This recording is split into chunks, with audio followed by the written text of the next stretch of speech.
Hi friends. மாலுக்கு போயிட்டு ஒரு சூப்பரான ஒரு லஞ்ச் முடிச்சாச்சு. லஞ்ச் முடிச்சதுக்கப்புறமா அவர் என்ன சொன்னார்னா, "உனக்கு என்னெல்லாம் இன்னைக்கு பிடிக்குமோ அதெல்லாம் பண்ண. ஸோ நிறைய ஆக்சிடோசின் ஹார்மோன் வந்து சுரக்கும்" அப்படின்னு சொன்னார். ப்ளஸ் எனக்கு பிடிச்சதெல்லாம் என்னென்ன பார்த்து பார்த்து பிடிச்சதெல்லாம் வாங்கி கொடுத்தாரு. இடையில இடையில நிறைய ஃப்ரூட் ஜூஸ் குடித்தேன், நான் நிறைய இளநீ குடித்தேன். ஸோ தட் நம்ம எனர்ஜியாக இருப்போம், நம்ம எனர்ஜி எப்போவுமே டவுன் ஆகக்கூடாதுன்றதுக்காக. அதே போல் ஒரு நேச்சுரலான இடத்துக்கு ஒன்று கூட்டிகிட்டு போகிறேன் அப்படின்னு சொல்லிட்டு என்னை வந்து ஒரு நேச்சுரலான இடத்துக்கு வந்து கூட்டிகிட்டு வந்தார். ரொம்ப அழகாக இருந்தது அந்த இடம்.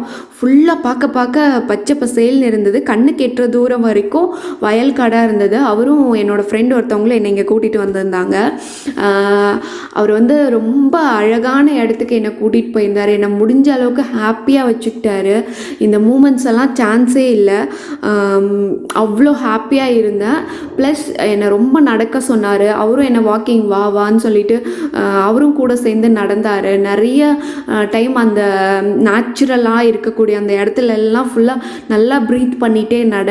ஸோ நேச்சுரலான காற்று கிடைக்கும், உன்னோட மைண்ட் வந்து ரிலாக்ஸ்டாக இருக்கும் நல்லா சொன்னினார். ஸோ ரொம்ப சப்போர்ட்டிவாக இருக்காங்க எல்லாருமே. ஸோ பட் ஆனால் வந்து இப்போ வரைக்கும் பெயின் எதுவும் ஸ்டார்ட் ஆகலை. மார்னிங் இருந்த மைல்டு ஹெவினஸ் மட்டும்தான் இன்னும் என்னோடய லோவர் அப்டமனில் இருக்குது. மற்றபடி எனக்கு பெருசாக எந்த சேஞ்சஸும் இல்லை. ஸோ இப்போ வரைக்கும் நாங்கள் ரிலாக்ஸ்டாக இருந்துக்கிட்டு தான் இருக்கோம். So stay tune. Thank you so much. Bye. Take care.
Car வரைக்கும் போதும் இல்லைங்க.